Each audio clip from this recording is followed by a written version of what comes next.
आमंत्रित विषय रचना, युवा पाश्चात्य संस्कृति की ओर। आज की युवा पीढ़ी का झुकाव पाश्चात्य संस्कृति की ओर हो रहा है। उसके पीछे हम बच्चों से ज्यादा जिम्मेदार हैं। भौतिक पदार्थों के चकाचौंध में फंसकर युवा क्या हम सब महत्वाकांक्षी होकर आपाधापी के भंवर में भटकता रहता है और दुखों को प्राप्त करता है। भावनाओं में संतुष्टि नहीं होती और की इस आपाधापी में सुख और शांति को लील जाती है।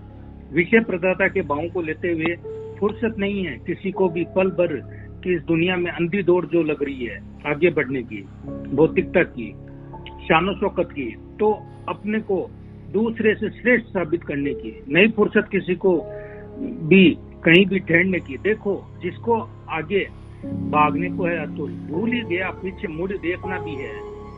भी मशीन सी हो गई ये सबकी जिंदगी, घड़ी की सुई से बंधी है जिंदगी। नहीं नजर आ क्या पीछे छूटता जा रहा है। फुर्सत नहीं तो आकलन कर बीते जिंदगी की। धीरे धीरे ये रिश्ते सूखते जाते हैं। बेरुखी और नजरअंदाज की वजह से सब अपने अपने दायरे में सिमटते जाते हैं। जब हमने खाई ठोकर या आग बुढ़ापा खड़ा हुआ, शरीर और ताकत भी मुंह बिदकने लगी है, तब सारे रिश्ते, बातें और अपनों की याद सताने लगी है। अब फुर्सत थी पर जिनकी जरूरत थी उनको नहीं है फुर्सत है। भीड़ में भी एकाकी था, वह अपने ये सपनों की दुनिया में खोया था। अकेला ही रहा, नहीं एकांत मिला। वह मिलता तो सब कुछ अपने से रूबरू होता। बंद आंखों से बस दुनियादारी और इच्छाओं में फंसा रहा। नहीं फुर्सत हमने क्या किया और क्या पाना है, असल में लक्ष्य क्या जिंदगी का है। फुर्सत नहीं थी एकांत में बैठ निज से बात करने की। अब रोने से क्या होता, जिंदगी की लगाम को रखते हाथ, कुछ एकांत में खाते, जिंदगी को संभालते, क्या खोया क्या किया पाया। हिसाब कलम का सार निकालते तो नहीं ये नौबत पछताने की या हाथ मसलने की रहते हैं कि नहीं आती। फुर्सत नहीं थी कभी कहीं भी मुड़कर देखनी, एकांत में खुद के साथ जीने की। गतिशीलता और परिवर्तन हर सुख शांति का मूल है। जो हम अंतर्मुखी होकर इस सुख शांति पा सकते हैं। गतिशीलता और परिवर्तन हर सुख शांति का मूल है। जो हम अंतर्मुखी होकर ही सुख शांति पा सकते हैं। पाप धोने वाली पवित्र गंगा आज स्वयं ही मेली हो गई है। आवश्यकताएं आकांक्षाओं के साथ में घनिष्ठतम सहेली हो गई है। गमले में लगे फूलों की सही पहचान भी मुश्किल है। आज तो क्यों, भौतिकता की चकाचौंध में जिंदगी भी एक पहेली हो गई है।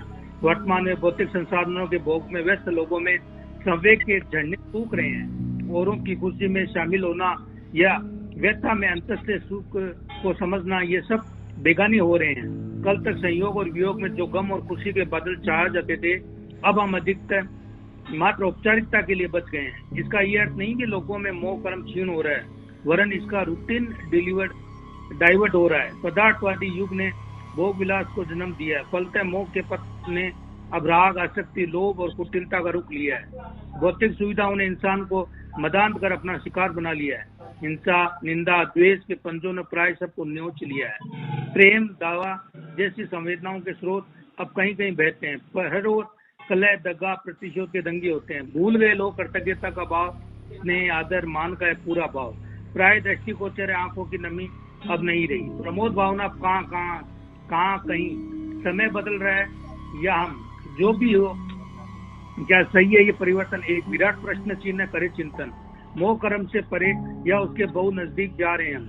करुणा, प्रेम, आदर जैसे संवेदनशील मनोभावनाओं को आचरण में हम नहीं लाभ रहे हैं। जन्म लेते ही शुरू हो जाती है हमारी धड़कनों की टिक टिक। जितना आयुष्य है उतने श्वासों की टिक टिक। एक एक कर श्वास कम होता जा रहा है। मृत्यु की तरफ चरणिया शुरू हो जाता है, पर कब हम वह धड़कन सुन पाते हैं? संसार के मोह जाल में व पाश्चात्य संस्कृति की ओर हम फंस आनंद मनाते हैं। राग द्वेष के इस दुर्लभ बंधन में जकड़े रहते हैं। तो सुनार के वार धीरे धीरे लगते हैं, पर जिस दिन लोहार का वार पड़ता है, श्वासों का खजाना छूट जाता है। इस बहुपूर्ण कर नया जन्म पाता है। यही जन्म मरण का सिलसिला निरंतर चलता है।